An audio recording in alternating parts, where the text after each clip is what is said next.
Hey guys. Hey, what's up guys? How you doing? Today we're gonna check out Bill Maher. He has some learned folks on his panel, and they're talking about why men are in crisis. So let's check it out. Let's get to it. Yep. We're trying to get at the root cause. Why are men in such crisis? I mean, the stats are like only 40% go to college, so they're losing out to women there in a big way. And women with degrees don't marry men who don't have degrees. So.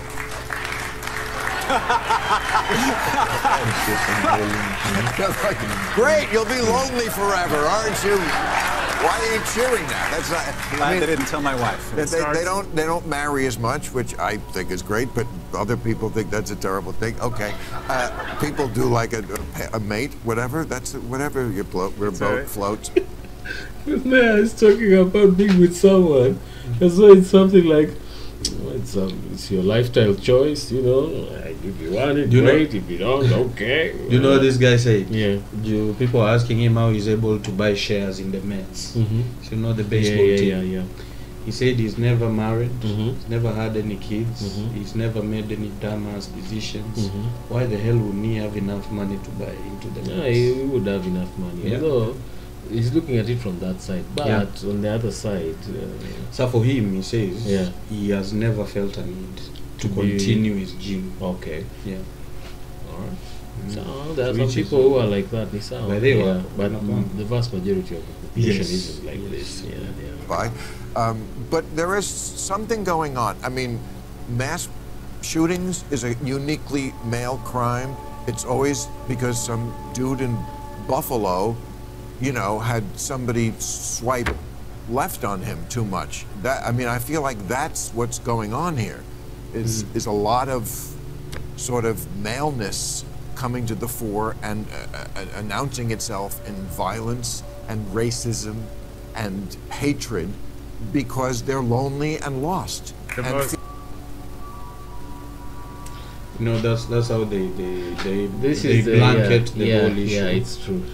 By just picking out the isolated situation, like that video we covered about that kid who was extremely narcissistic. He had mental issues, and he was basing him shooting up like a club on girls not choosing him and choosing losers. You remember? Yeah, I remember. Yeah, they get a few of those about boys who are lost, and they say, this men like become like this because they don't get some pussy. And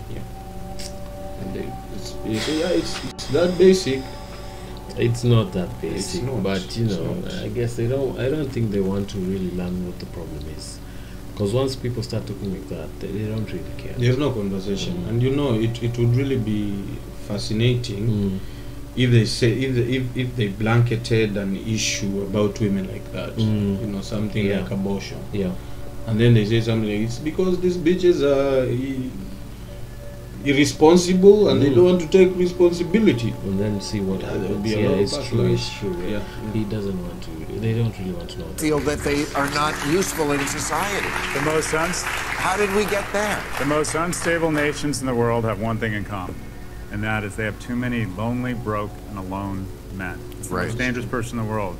Salman Rushdie wasn't attacked because of a fatwa. He was attacked because a guy was living in his mother's basement. We have a crisis among young men, and it starts at a young age. Young men are twice as likely on a behavior-adjusted basis to be suspended. 7 in 10 high school valedictorians are women. For every two female graduates from college in the next 5 years, you only have one. The scariest stat, walking down the avenue that is America, only 1 in 3 men under the age of 30 have had sex in the last year. And you hear sex and your brain fires, but the bottom line is, it's a key step to the elemental foundation of any society, and that is relationships.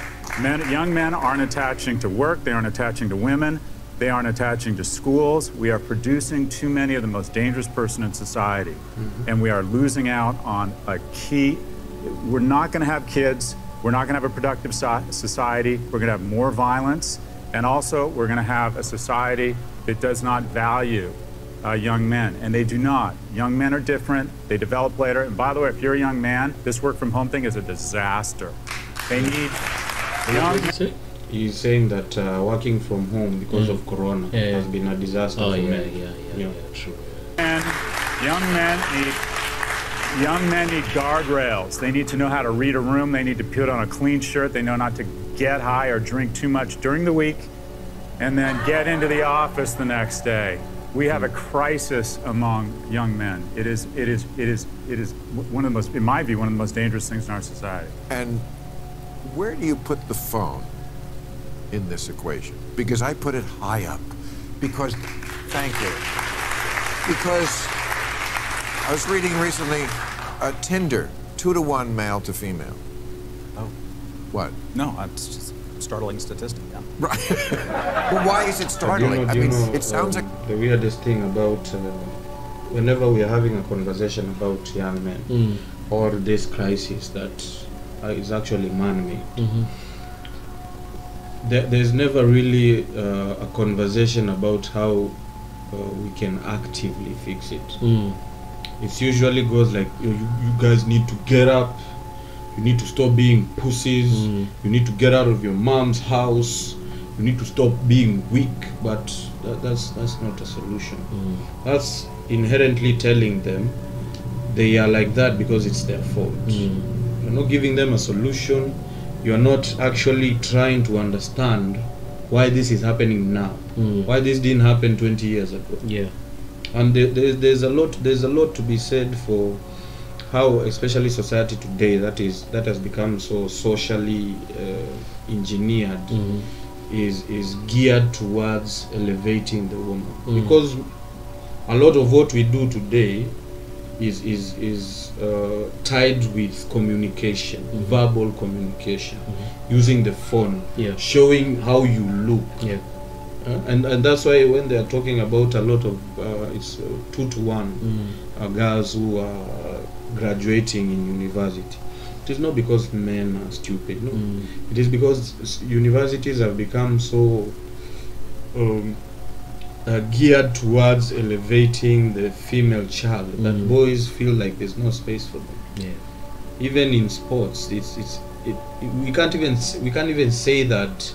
Most of what is being taught, or most of what is the culture in universities today, it is geared towards the female brain. What they talk about, what is the prevailing wind in terms of what they are fighting for, it is all geared towards what would appeal to women than men. And that's why a lot of guys are just like, I'm not going.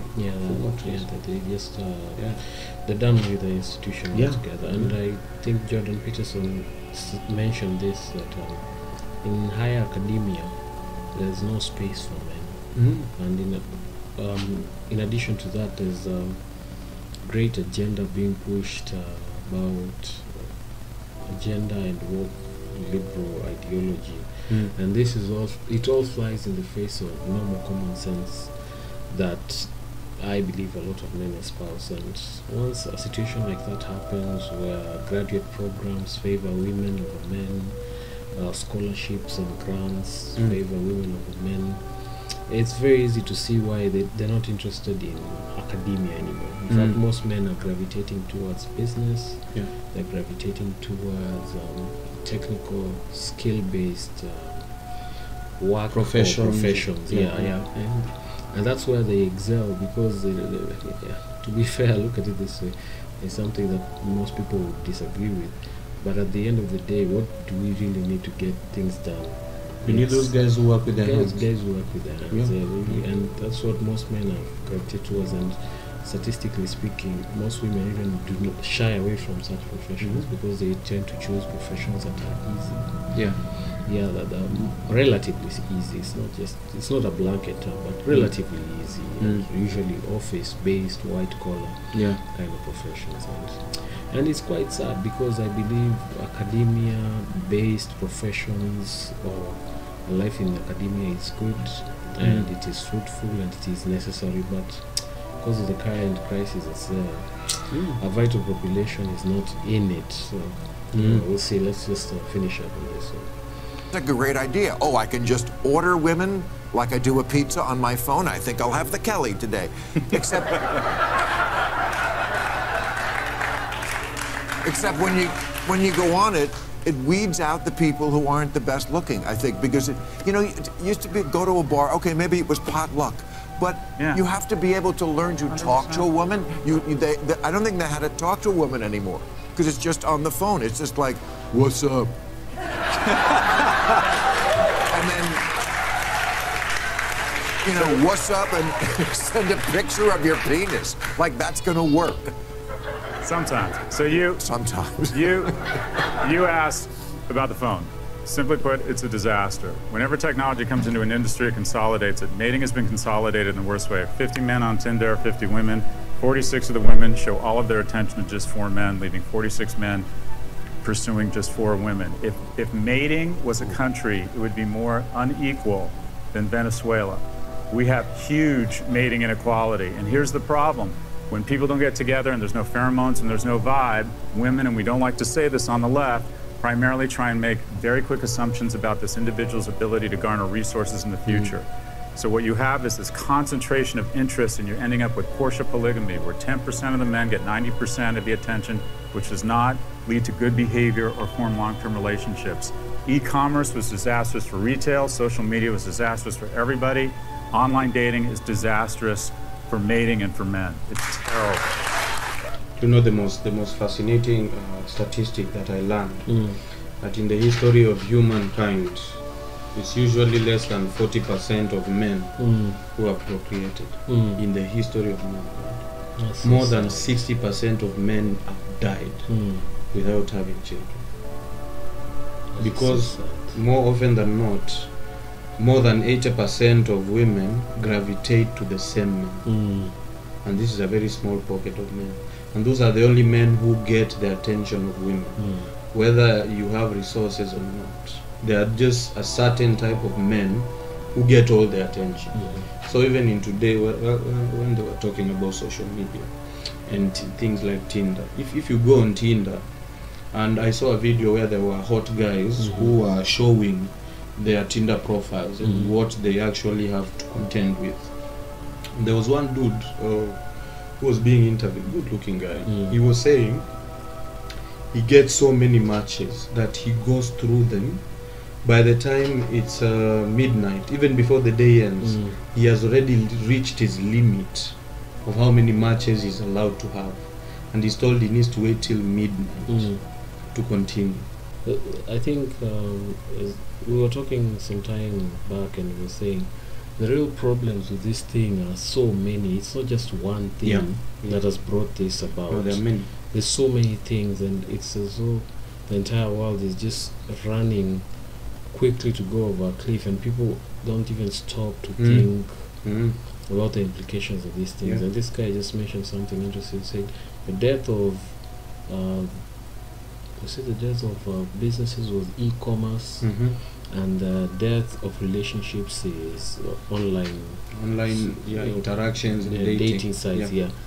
And I think it's time people just stopped with this thing. But I don't know, it seems always that it's a few people who ever get to think critically and just reason and think, well, maybe these things are not helpful to us. Most people are just deep inside this cocoon where all they want is just to enjoy themselves, have fun, make money without thinking. I like the manosphere and I like the blue pill, but the fact that we have so many young men who see it as a refuge, not an idea we can incorporate into our lives to be better, but as a refuge, somewhere they can go and create a bubble where they can fester that anger and come together like minded minds and start coming up with ideas how to destroy what they hate. It will happen like that. It's scary. It's quite scary. It's quite scary. I don't know. Maybe as we continue, we'll try and see if we can just discuss ideas on how maybe we can deal with this in our own small ways. We'll see. But anyway, guys, from us, shout out to you. Keep your head up, bros. On to the next one. Peace out. All right. Yeah.